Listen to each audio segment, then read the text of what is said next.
Another new ব্লগে সবাইকে অনেক অনেক স্বাগত। আজকের ভিডিওটা শুরু করলাম। এখন বিকেল 4টে মতো বাজে। এখন এক জায়গায় যাচ্ছি। কোথায় যাচ্ছি সেটা দেখতে থাকো, স্কিপ না করে। আশা করি ভিডিওটা ভালো লাগবে, আর ভিডিওটা দেখলে অনেক কিছুই দেখতে পাবে।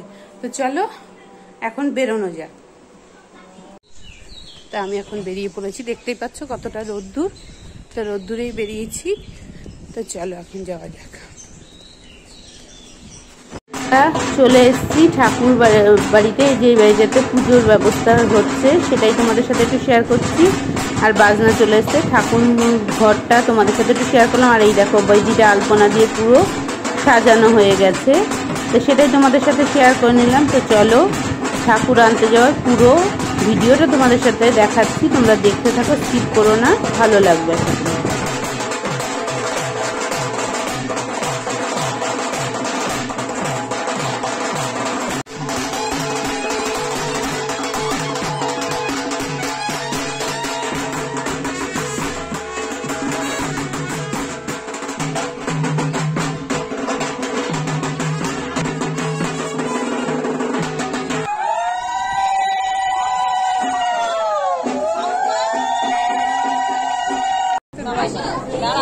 একসাথে সবাই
উদ্দেশ্যে রওনা দিয়েছেন তো তোমাদের আগেই বললাম।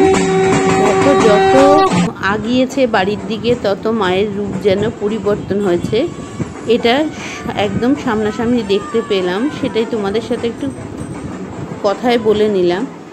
যত মন্দিরের কাছে এসেছেন মা তত মুখের পরিবর্তন হয়ে গেছে, এত সুন্দর লাগছিল। এই অদ্ভুত দৃশ্যটা আমি কখনোই দেখিনি যে কুমোরটুলি থেকে বেরোনোর পর থেকে যত আগিয়ে যায় তত মায়ের মুখের পরিবর্তন হয়, সেটাই তোমাদের সাথে একটু কথা বলে নিলাম।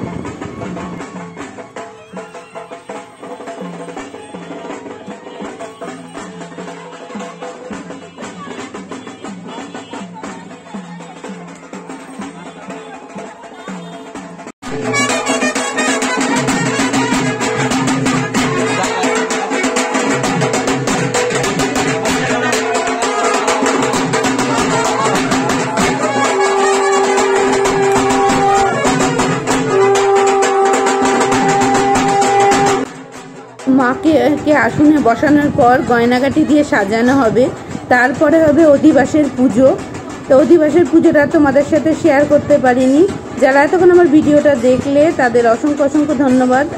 আমাদের এই মাকে কেমন লাগলো অবশ্যই কমেন্ট বক্সে জানাবে। আর পরবর্তী ভিডিওর জন্য সবাই অপেক্ষায় থাকো। পরবর্তী ভিডিওতে মায়ের পুজো দিয়ে তোমাদের সাথে শেয়ার করব বেশ কিছু। তো ততদিন সবাই ভালো থাকো, সুস্থ থাকো, সবাইকে টাটা।